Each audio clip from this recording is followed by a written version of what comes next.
What is up, YouTube? This is Yu-Gi-Oh! God 4 coming at you today with That's My Numbers, Episode 2. And for today's numbers, we're going to be doing Numbers 8, Genome Heritage. Number 8, Heraldic King Genome Heritage. It is a level 4 or rank 4 number card, light, psychic type, 2 level 4 heraldic beast monsters, 2400 attack, 1800 defense. Its special ability is once per turn you can target one face-up exceed monster your opponent controls. This card's name and original attack become that monster's name and current attack, and this card's effect becomes the monster's original effect. Then that monster's attack becomes 0, and its effects are negated. These changes last until the end phase. And again, there's the picture of the card, pink sleeve. Let's talk about the card for a little bit. I am a big fan of heraldic beasts. I actually really love them a lot. Ever since they came out in Abyss Rising, when they only had, I think they had number 8 in it, and I was a really big fan, but they didn't have enough cards until Cosmo Blazer, where we got the rest of the cards. And then currently in Tachyon, we got their last Exceed. But they're it's a really good card. 2400 attack. I'm not kind of impressed with the attack. It should have been at least maybe at least like a 2500. I think it could have been a little bit higher, but then probably people would be like, oh, it's too broken. But a lot of people overlook this card. Yes, you have to use 2 heraldic beast monsters, so it's very limited how you play it. But I believe it's probably one of the best Exceed monsters in the game for the reason that it has the ability that it can target an Exceed monster on the field, it becomes that monster, gains its original attack, and gains all of that monster's special abilities. So pretty much it's like how everybody was saying that the Mech Lords, Emperors were going to be the bane of Synchro monsters.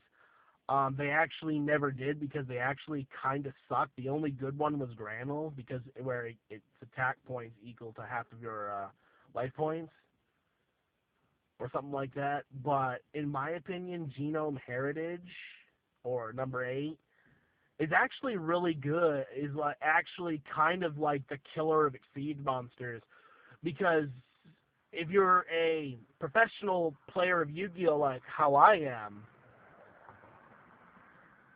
you know when to play your cards, and I'm going to be having, duels and stuff to show you that.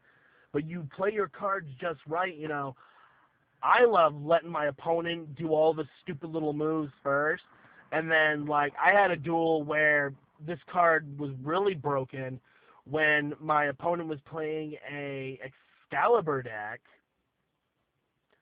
and he went off on me and was like, oh, he summons Excalibur, activates the ability to make it a 4000 attacker, and of course, at the time I was running Threatening Roars, so I activated Threatening Roars, so it pretty much fizzled out. So now his attack is, 4000 stuff. So where I was playing Heraldics, I was like, oh my god, this is awesome. So I summoned Genome Heritage, and I ended up becoming the Excalibur.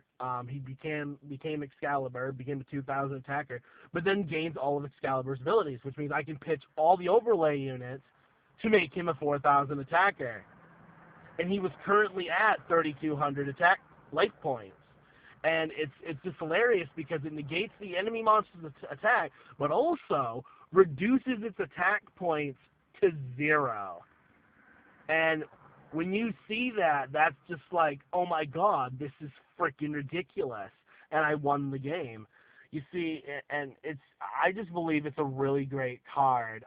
Like I said, people look over it. People shouldn't be looking over it. It's really good, and people are going to end up saying, well, you need 2 Heraldic Beast monsters. So what? Play Heraldic Beasts. Heraldic Beasts are just as good as, in my opinion, just as good as Dragon Rulers. Dragon Rulers is all about banishing and discarding their dragons. Well, Heraldic Beasts are all about getting into the graveyard and then summoning. Someone out there can build a Heraldic Beast that can good top. And I know for a fact there's like 3 heraldic beasts that have topped, you know, a while back. So they are a good deck, and it just makes number 8 so good, and that is why number 8 is the card is for the episode 2. But it's just a really great card, and it really is the killer of Exceed monsters. It's just so good that I can't really explain it. It's hard to, you know what I mean? It's not really hard to explain, but it's overall, it's a really great card. The only drawback is that you need 2 heraldic beast monsters. But other than that, YouTube, this is Yu-Gi-Oh! God 4. I hope you enjoyed the video. Please do. I also have a contest going for a Wii U, so check that out. It's gonna be for like 700 subs, so it's gonna be a while, but hopefully not. And I will see you guys soon. Peace.